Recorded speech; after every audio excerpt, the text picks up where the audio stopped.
The Lies They Told Us, a Creepy Conceptions original. Artwork by Kanarushi. Part 3. I sat, confused, the medicine working in overdrive to suppress my emotions as I felt a bit of turmoil in my insides. I didn't know how to process this. It was like the being had told me that the sky was blue or that dirt came from the ground, but the simple information just confused me. I didn't know how to respond or what to say next. I thanked the medicine. Intellectually, I knew I did not like this information one bit. In fact, I immediately felt a hatred for this small, simple stated fact that I could not place. A few moments later, my calm returned. Are you ready for our story? I forgot to mention, and I focused much more on this information since the other thoughts in my head were still attempting to trouble me, to stir up a tempest in my still numb seas. But every time the being spoke, the words male or female appeared.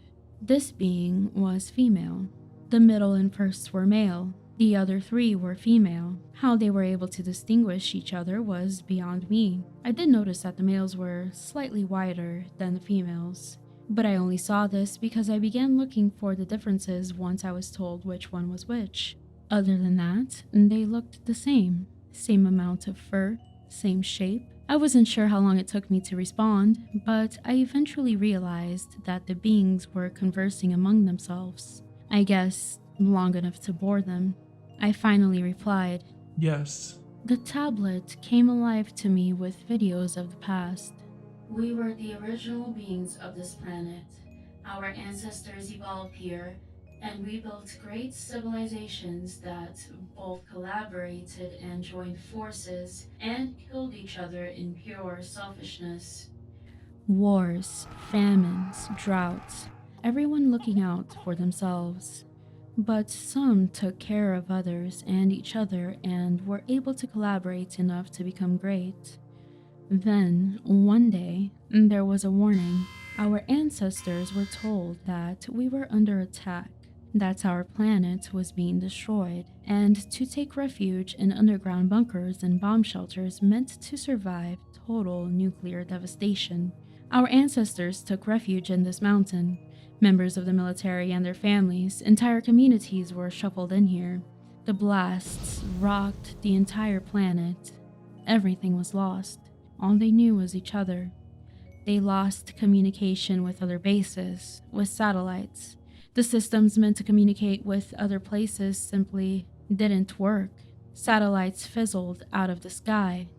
About 5 years later, scouts were sent up to assess the situation. After we were sure the threat of nuclear explosion was low, we didn't see much beyond dead rocks. The planet was dead as far as the eye could see, and drones were sent to investigate as far as they could. The community started expanding to the outside, but telescopers remained manning the skies constantly for threats. Luckily, one spotted a barrage of vessels, shaped like falling raindrops, coming our way. We scurried back in, and the blasts rocked us a week later. We later found out that these pods were mechanical terraformers.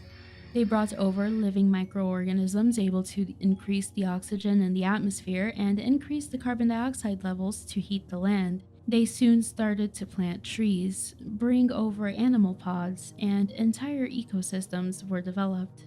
We would go over and watch sometimes, and each observation took a week or less to arrive.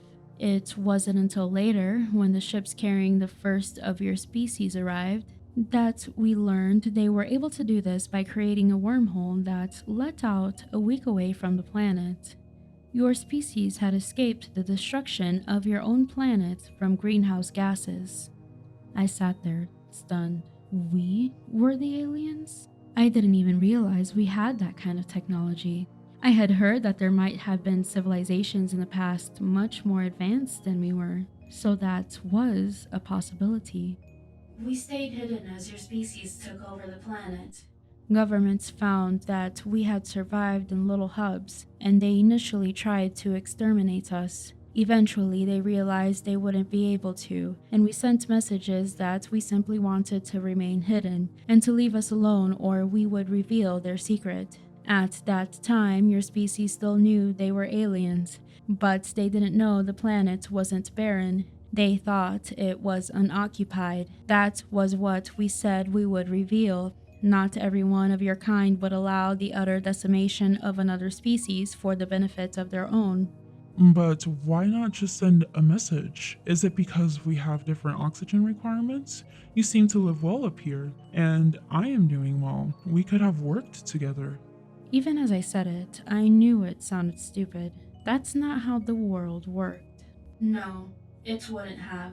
Our people annihilated nations of their own kind. Even if you came in peace, we would simply steal your technology, but the people would find a way to hate you for your differences. They would revolt. They would cause turmoil, conflict, and civil wars. They would prevent your smooth transition to this planet. Destroying our world ensured your survival. It was necessary for it. I hated it, but it was true. I couldn't say I wouldn't do the same to save my family. I would try to live together, but if I knew it wasn't possible, I would choose my own over another, even if that meant taking what was theirs to begin with. Still, I'm sorry. It can't be helped. said the male in the middle. Eventually, as per the original plan, your species forgot that it wasn't originally from here. The information was deliberately hidden. Everyone involved was aware they needed to do this. Eventually, the ones that still told their children the stories were simply seen as having fantastical ideas. Now, only a select few know the reality and even have access to the information that led to the creation of the technologies that made the transition possible.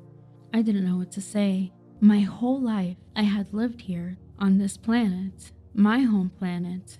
But my ancestors had destroyed the people that lived here before us. Now I knew why the government wanted to keep the aliens a secret. They weren't aliens at all. They didn't want the guilt to distract the people from making a good and functional society. They didn't want activism and social unrest. The male in the middle continued. After several hundreds of years, your people developed worldwide wireless internet access and cellular transmission, and my people were able to tap into it. We learned as much as we could, and since only a few knew we were here, we were able to hack into government systems to the point where we found the files present on a few military and world leaders' computers. The technology on how to create a wormhole, how to calculate time between deployments of destruction, terraformation, impregnation, migration, and foundation. We eventually found other survivors.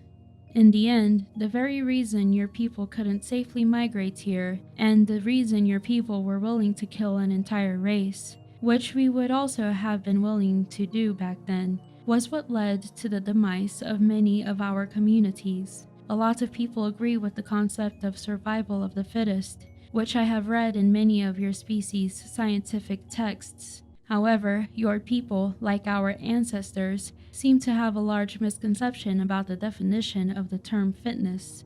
Fitness is not the strongest, the most aggressive, the best able to lead and survive on their own. No. What led to the survival of certain people and communities and the failures of others was their ability or inability to collaborate, to place the well-being of the community over the interest of self, to contribute to their various abilities and develop qualities that would ensure the continuation of the survival of not their family, not their nation, not their race, but of every living creature that got stuck inside a mountain, underwater bunker, jungle dwellings, or even those stuck directly underneath a forest less than 100 kilometers from some of your major metropolitan areas. The ones that survived were the fittest for this new world.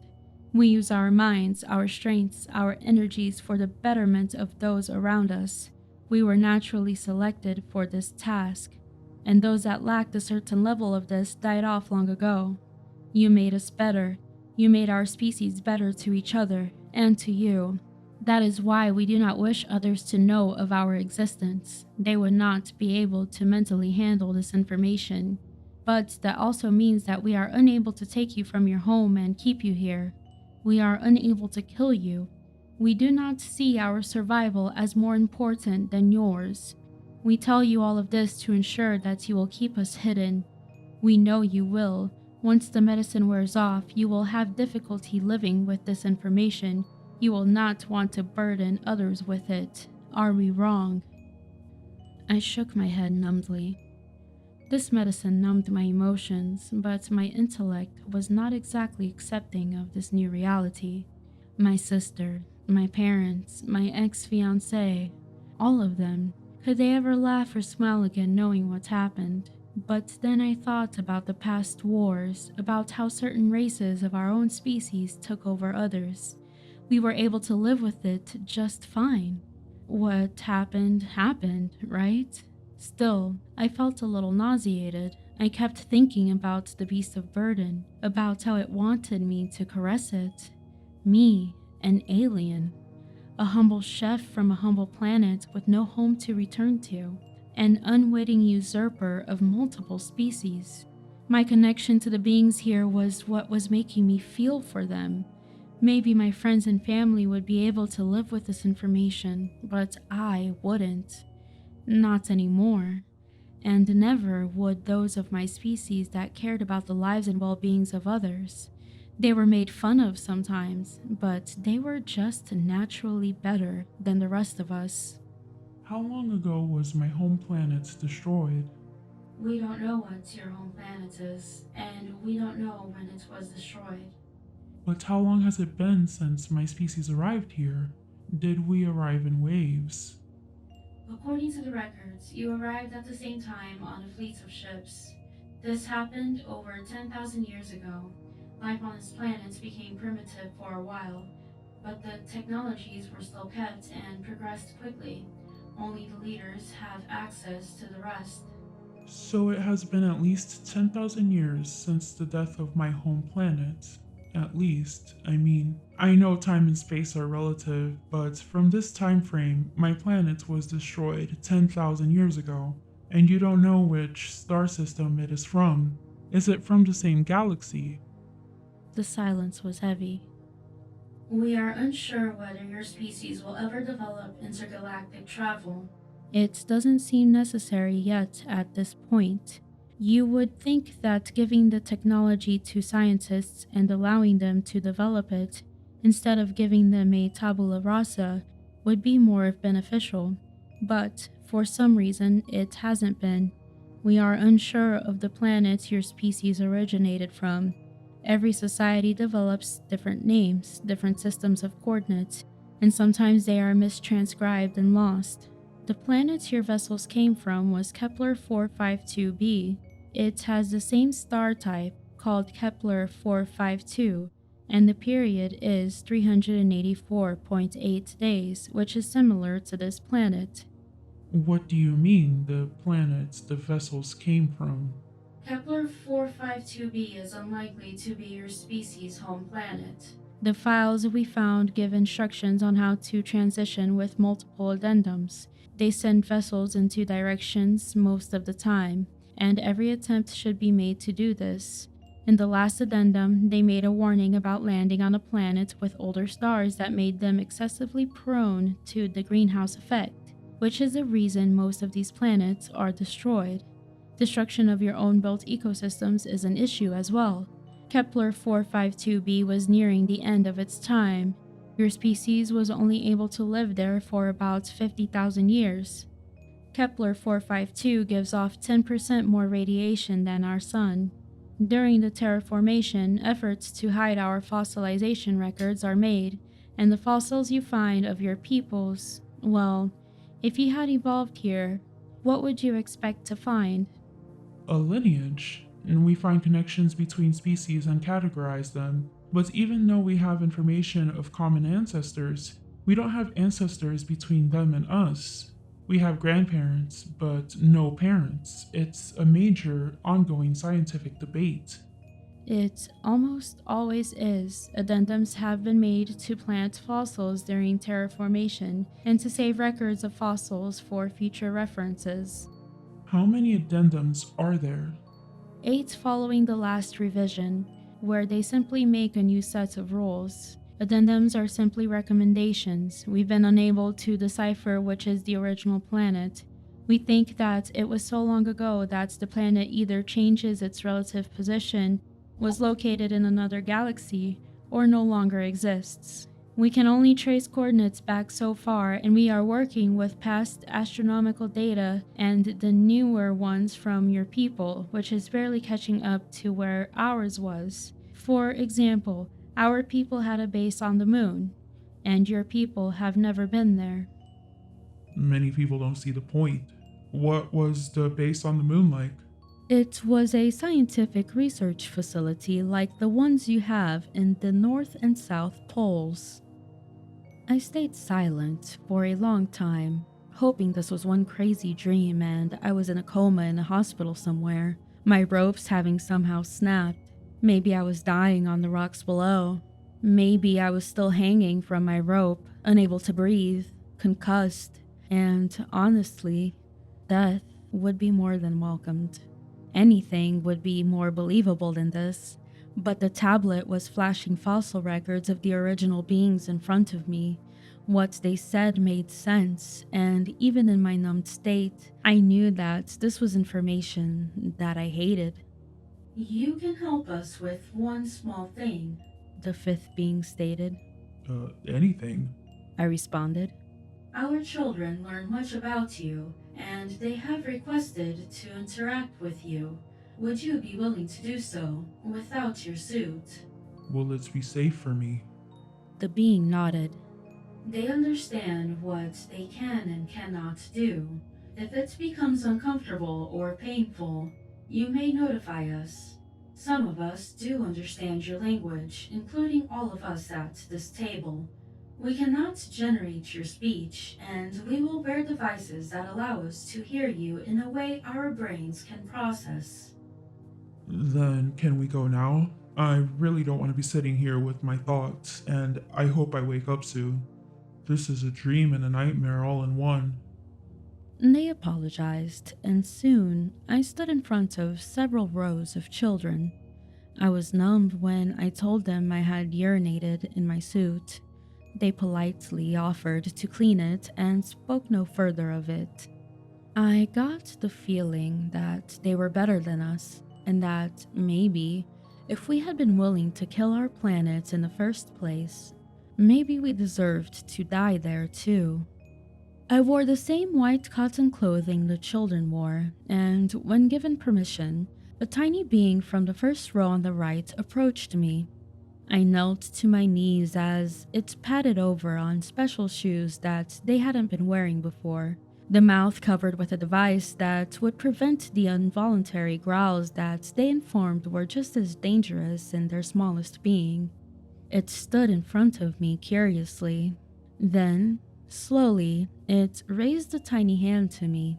I looked at the 5 pale fingers and stretched out my own hand. My palm was the same size as the tiny being's, but my 3 fingers were several times longer. I had gotten used to the humming and the thudding of the being's insides, but there were short, still loud, but not unbearable growls that was muted by the being's mask. She's laughing, Said the tablet beside me. Can I pick her up? The tablet turned to the being and words appeared on the screen. There was that sound again, and I saw the being nod before stretching her tiny arms up in the air, wrapping them around my neck. I stood up, balancing her on my hip, and I couldn't help but smile. She took my other hand, the one that wasn't holding her, and, with her own, wrapped my 2 fingers and thumb around each other in a gesture that meant togetherness, or welcome. I realized she could not make this gesture with her own hand, but was touched that she knew what it meant. They called themselves humans. The tallest member was about the same height as me, at 2.13 meters. They varied more, and their children matured more slowly than ours, 26 years for full development compared to 20 for our own. The being stated that the higher oxygen concentration in the atmosphere had made the ones at sea level grow larger and were likely mostly around my height. On average, the beings were about 1.9 meters tall. I had never met an adult shorter than 2 meters of our kind. The prominence on their faces was called a nose, and they had something they called the sense of smell, or the ability to identify chemicals in the air.